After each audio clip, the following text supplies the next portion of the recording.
Here in Bonn, and all eyes are on the finishing line of the Deutschland Tour.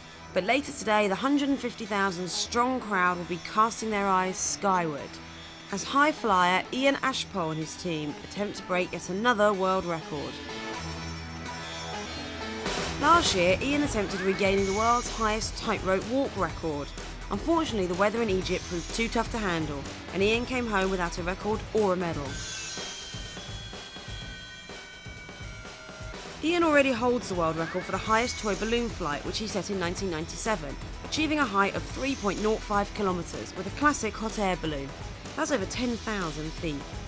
But this year, Ian's back to set a new world record. This time using designer balloons, which will make the flight much more difficult to control. Has he got the right altitude for the job, or is he just full of hot air? The first job is to inflate and build the 500 helium balloons into shape. The team will then attach the helium balloon rig to a hot air balloon, which will guide him to his target altitude of well over 10,000 feet. Once he's achieved his maximum height, he'll release himself from the guide balloon and drift to his final position before cutting himself free of the toy balloons. From that point, gravity takes over and Ian free falls, returning to Earth by parachute. Ian, have you ever used this irregular shaped balloon? Well, once, and it didn't go terribly well, so I won't describe what happened, but we hope this evening it's going to go a lot better. So success is not guaranteed for today's attempt? I'm afraid it's such an inexact science. I mean, we're working with toy balloons, it's not a registered aircraft, it's a very inexact science. We've just got to get up there and make sure our figures are okay before we take off and hope it all holds together for the flight. So what, therefore, is the worst thing that can happen? The lines getting tangled? Yeah, probably the worst is that getting lines tangling around the parachute system, causing a problem with the deployment when I actually get ready to cut away from the balloons. Now, conditions today, it looks pretty nice just now, a little bit breezy. Yeah, it's quite warm. It is a little bit breezy, but if it stays like this, by 6-7 o'clock this evening it should calm down and turn into a classic ballooning evening.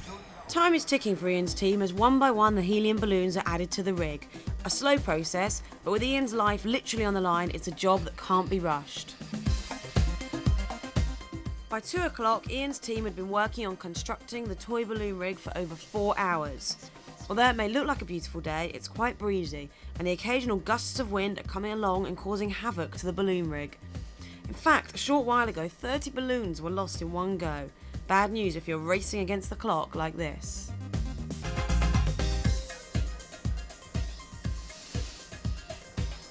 But with just over a minute to inflate and secure each balloon, the pressure was on if Ian's team were going to build the rig in time.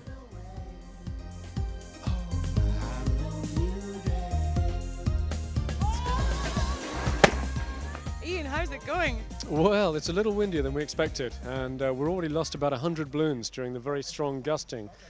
So it's a bit of a worry at the moment. We've put another 150 balloons into the pile, and we're trying as fast as we can to replace the ones that have been blown away. What's happening is the wind is so strong that the lines are rubbing against each other and they're breaking away. We had hoped for much lighter winds to inflate the balloons, but this is the only day we've got, and it's windier than we expected, and it's a bit of a nail-biter at the moment, I must admit. The team worked flat out, and by 7 p.m. the rig was ready to be moved to the launch area. But then the unexpected happened. After shielding the rig from the wind with the guide balloon, a strong gust turned it back on the rig. Ian could only watch as the 3.5-ton balloon came close to destroying hours of hard work. But as the team struggled to control the rig, the hot air crew had no option but to deflate the guide balloon, saving the rig and the record attempt from disaster. It was now or never. Before he could attempt to break the record, Ian had to test that the rig could hold his weight before he lost any more balloons. And after securing himself safely to the rig, all he needed was a push, up, up and away. As Ian and the toy balloon rig glided up to the skies, all seemed well, and for a moment at least, a new world record was within his grasp. Then the sky turned grey, the clouds opened up and the rain came down.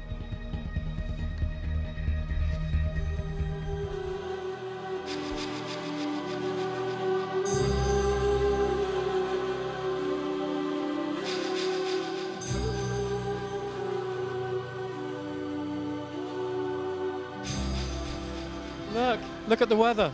What did you do? I don't know, I must have been a very bad boy in the last week, because look what we've been rewarded with.